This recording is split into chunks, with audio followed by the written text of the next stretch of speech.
The collapse of the Soviet Union. The reforms that changed the world. A superpower stretched its reach like no other. For decades, millions lived under a system that promised order and control. But change was stirring quietly, almost unnoticed at first. Then cracks appeared. Tanks rolled into Moscow, and citizens stood their ground in defiance. Governments faltered, and the structures of power began to crumble. Mikhail Gorbachev's reforms promised hope, but they also unleashed forces no one could contain. By December 1991, the Soviet flag was lowered for the last time, and a once mighty union ceased to exist.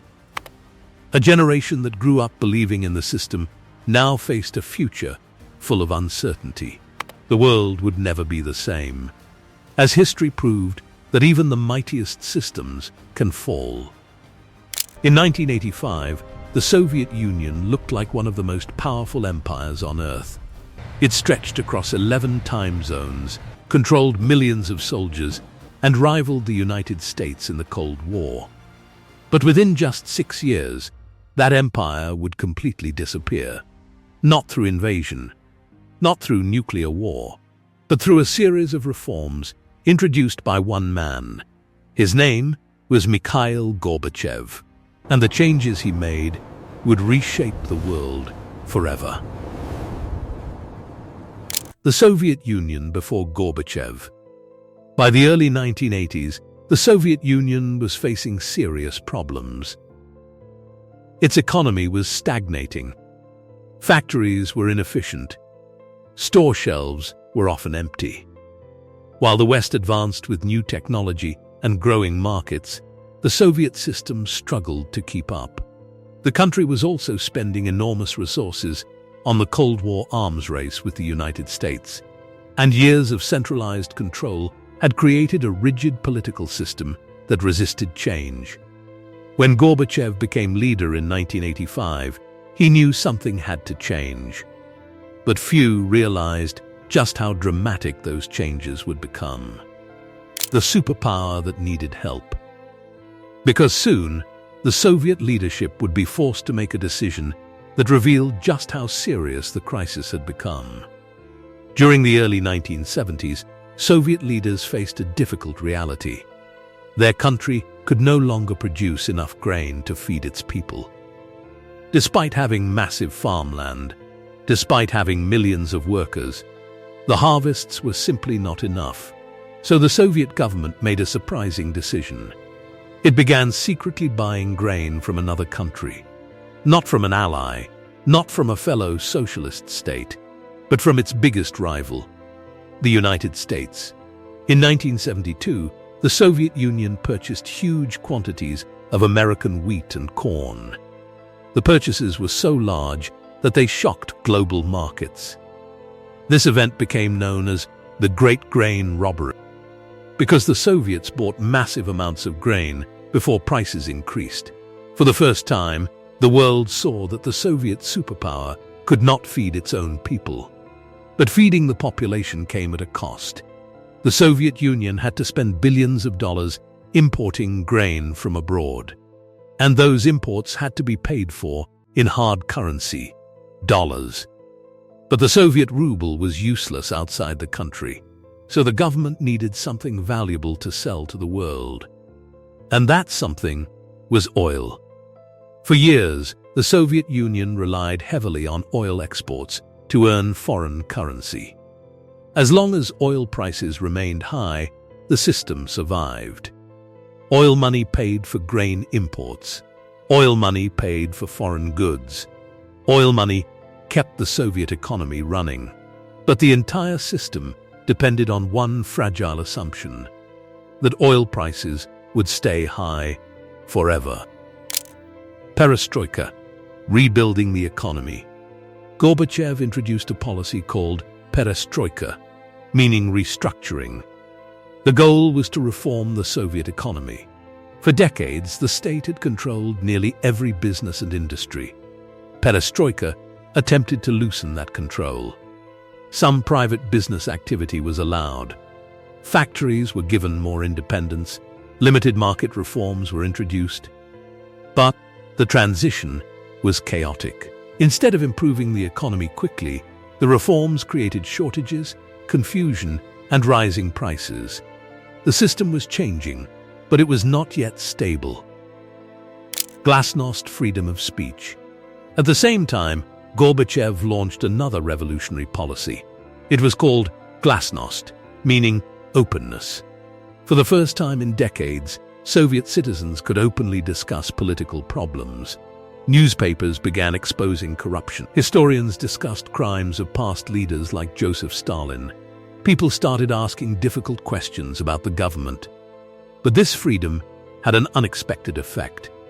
Instead of strengthening the Soviet Union, it revealed just how many problems the system had been hiding. Eastern Europe breaks away.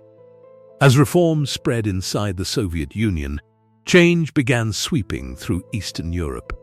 For decades, these countries had been under Soviet influence. But now, the Soviet leadership signaled it would no longer use military force to keep them in line. One by one, communist governments began to fall. In 1989, one moment shocked the world. The Berlin Wall, a symbol of Cold War division, came down. The fall of the Berlin Wall marked the collapse of communist control across Eastern Europe. The Soviet Union had lost its outer empire. But the biggest crisis was still coming. Across the region, people celebrated new freedoms after decades of political control. Old communist regimes that once seemed permanent were suddenly disappearing. And the changes unfolding in Eastern Europe would soon send shockwaves back into the Soviet Union itself. Nationalism inside the Soviet Union. The Soviet Union itself was made up of 15 different republics. As political control weakened, nationalist movements began to rise. Countries like Lithuania, Latvia, and Estonia demanded independence. Protests spread across the Union. Many people no longer believed the Soviet system could survive. The government in Moscow was losing control. Local leaders began asserting greater authority within their own republics. Crowds gathered in city squares, demanding political freedom and national sovereignty. For the first time in decades, the unity of the Soviet Union itself was openly being questioned. The 1991 coup attempt.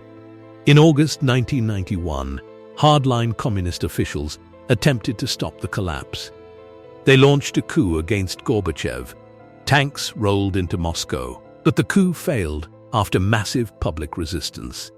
One figure who stood against the coup gained worldwide attention: Boris Yeltsin. Standing on a tank outside the Russian parliament, he called for the defense of democracy. The coup collapsed within days, but the damage to the Soviet system was irreversible. The streets of Moscow were filled with tension and uncertainty, as ordinary citizens faced soldiers and armored vehicles. Television broadcasts carried live images of protests and political turmoil, spreading shock across the nation. Even within the government, factions scrambled to take control, unsure who would lead next. The failed coup exposed the fragility of Soviet power and accelerated the unraveling of the Union itself. The final collapse. After the failed coup, republic after republic declared independence. The Soviet Union was no longer functioning as a single country. Finally, in December 1991, the leaders of Russia, Ukraine, and Belarus signed an agreement dissolving the Union. The world's largest communist state officially ceased to exist.